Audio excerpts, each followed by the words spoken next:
एक बार की बात है। एक सियार जंगल में एक पुराने पेड़ के नीचे खड़ा था। पूरा पेड़ हवा के तेज झोंके से गिर पड़ा।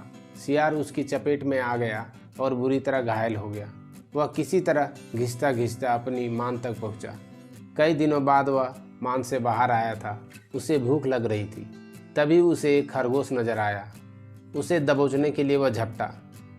सियार कुछ दूर भागकर हांफने लगा और खरगोश भाग गया। उसके शरीर में जान ही कहाँ रह गई थी। फिर एक हिरन दिखाई दिया, लेकिन हिरन का पीछा करने की तो उसमें हिम्मत ही नहीं हुई। वह खड़ा खड़ा सोचने लगा। शिकार वह कर नहीं पा रहा था। भूखे मरने की नौबत आई। क्या किया जाए? वह इधर उधर घूमने लगा, पर कहीं कोई मरा जानवर नहीं मिला। घूमते घूमते वह एक बस्ती में आ गया। उसने सोचा शायद कोई मुर्गी या उसका बच्चा हाथ लग जाए, तो वह इधर उधर गलियों में घूमने लगा। तभी कुत्ते भौं भौं करते उसके पीछे पड़ गए। सियार को जान बचाने के लिए भागना पड़ा। गलियों में घुसकर उनको छकाने की कोशिश करने लगा, पर कुत्ते तो कस्बे की गली गली से परिचित थे। सियार के पीछे पड़े कुत्तों की टोली बढ़ती जा रही थी और सियार कमजोर शरीर का बल समाप्त होते जा रहा था। सियार भागते हुए कपड़े रंगने वाले रंगरेजों की बस्ती में आ पहुंचा। वहां उसे एक घर के सामने एक बड़ा ड्रम नजर आया। वह जान बचाने के लिए उसी ड्रम में कूद पड़ा। ड्रम में रंगरेजों ने बड़े कपड़े रंगने के लिए रंग घोल रखा था। कुत्तों का टोला भौंकता चला गया। सियार सांस रोककर रंग में डूबा रहा। वह केवल सांस लेने के लिए अपनी मुंह बाहर निकालता। जब उसे पूरा यकीन हो गया कि अब कोई खतरा नहीं है, तो वह बाहर निकला। वह रंग से भीग चुका था। जंगल में पहुंचकर उसने देखा कि उसके शरीर का सारा रंग हरा हो गया है। उसे ड्रम में रंगरेज ने हरा रंग घोल रखा था। उसके हरे रंग को जो भी जंगली जीव देखता वह भयभीत हो जाता। उनको खौफ से कांपते देखकर रंगे सियार के दृष्ट दिमाग में एक योजना आई। रंगे सियार ने डरकर भागते जीवों को आवाज़ दी, भाइयों भागो मत, मेरी बात सुनो। उसकी बात सुनकर सभी भागते हुए जानवर ठिठके। उनके ठिठकने का रंगे सियार ने फ़ायदा उठाया और बोला, देखो देखो मेरा रंग, ऐसा रंग किसी जानवर का धरती पर नहीं है। मतलब समझो, भगवान ने मुझे यह खास रंग देकर तुम्हारे पास भेजा है। तुम सब जानवरों को बुला कर लाओ, मैं भगवान का संदेश सुनाऊंगा।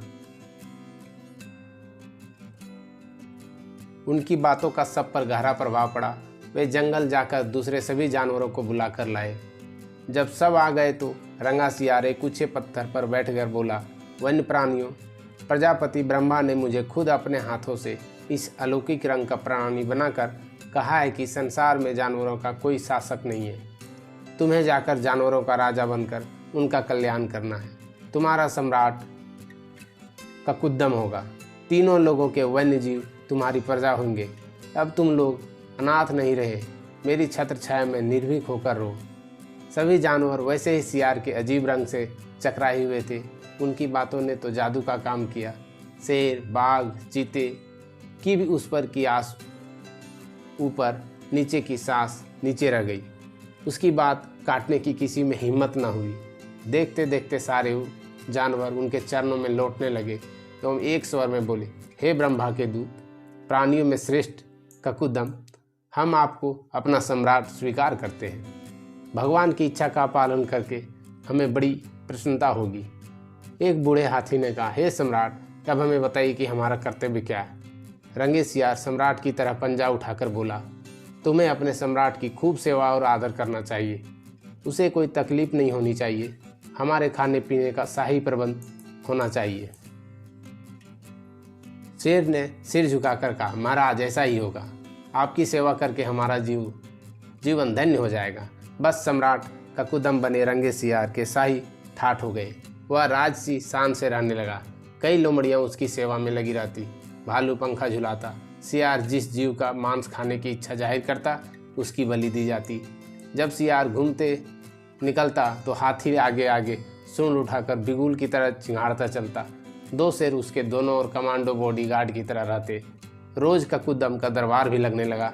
रंगे सियार ने एक चालाकी यह कर दी थी कि सम्राट बनते ही सियारों को शाही आदेश जारी कर उस जंगल से भगा दिया था। उसे अपनी जाति के जीवों द्वारा पहचान लिए जाने का खतरा था। एक दिन सम्राट ककुदुम खूब खा पी कर अपने शाही मांद में आराम कर रहा था कि बाहर उजाला देखकर उठा। बाहर आया तो चांदनी रात खिली थी। पास के जंगल में सियारों की टोलियां हो की बोली बोल रही थी।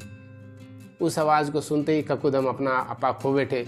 उसने अंदर के जन्मजात स्वभाव ने जोर मारा और वह भी मुंह चांद की ओर उठाकर सियारों के स्वर में मिलाकर हो करने लगा। शेर और बाघ ने उसे हो करते देख लिया। वे चौंक गए। बाघ बोला, अरे यह तो सियार है, हमें धोखा देकर सम्राट बना रहा, मारो नीच को। शेर और बाघ उसकी ओर लपके और देखते ही देखते उसका तिया पांजा कर डाला और फिर सियार का अंत हो गया। तो दोस्तों, हमारी ये कहानी आपको कैसे लगी कमेंट कर ज़रूर बताएं और हमारे चैनल को ज़रूर सब्सक्राइब करें। धन्यवाद।